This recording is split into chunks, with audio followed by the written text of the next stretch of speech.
c'est une vraie question de savoir en fait ce que recoupent aujourd'hui les mécanismes de financement participatif. En effet, on a beaucoup de définitions concurrentes aujourd'hui. D'une part, évidemment, ça renvoie à l'idée qu'on va ouvrir le capital de sociétés de projets, notamment dans le développement d'énergies renouvelables, à des citoyens idéalement riverains des emplacements où sont localisés les projets. Après, ça peut aller beaucoup plus loin dans l'idée que les citoyens s'emparent complètement de la gouvernance des projets et donc qu'ils ne soient pas uniquement associés au financement des projets, mais qu'ils soient à l'initiative de ces projets.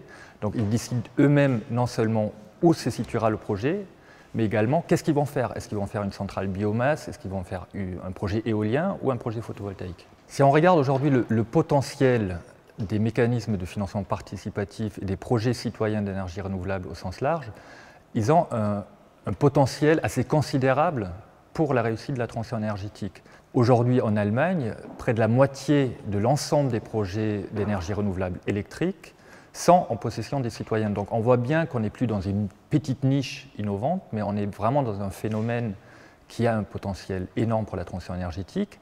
Et par ailleurs, au-delà de cette question du potentiel, on peut aussi se demander à quelle mesure est-ce que ce n'est pas une condition même de réussite de la transition énergétique dans l'idée justement de créer cette adhésion au projet dans son ensemble, de créer et de soutenir l'acceptabilité pour les projets sur le terrain. Aujourd'hui, il y a beaucoup d'incertitudes sur la manière comment ce potentiel des projets citoyens est mobilisé. On voit des cas très différents dans le monde qui dépendent essentiellement des cadres réglementaires mis en place et de la volonté politique de faire effectivement de ces projets citoyens un levier pour la transition.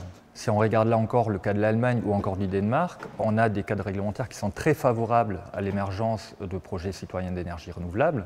Dans d'autres pays, il y a pas mal d'obstacles qui subsistent, à la fois en ce qui concerne les formes juridiques, donc toutes les contraintes réglementaires et administratives qui s'appliquent à ces projets de financement citoyen, mais également, dans un cadre plus général, le cadre réglementaire qui s'applique aux projets renouvelables dans leur ensemble. Il faut entre 2 et 3 ans pour développer un projet éolien en Allemagne, il en faut entre 7 à 8 ans en France. Si on regarde le contexte français aujourd'hui, au niveau politique, on ressent d'une part une forte volonté de la part des décideurs pour justement soutenir et favoriser l'émergence de ces projets citoyens. Et donc pour y arriver, il faut lever un certain nombre d'obstacles réglementaires pour faciliter justement la collecte des fonds citoyens et derrière faciliter l'émergence des projets en garantissant un cadre réglementaire qui soit suffisamment stable et visible dans le temps.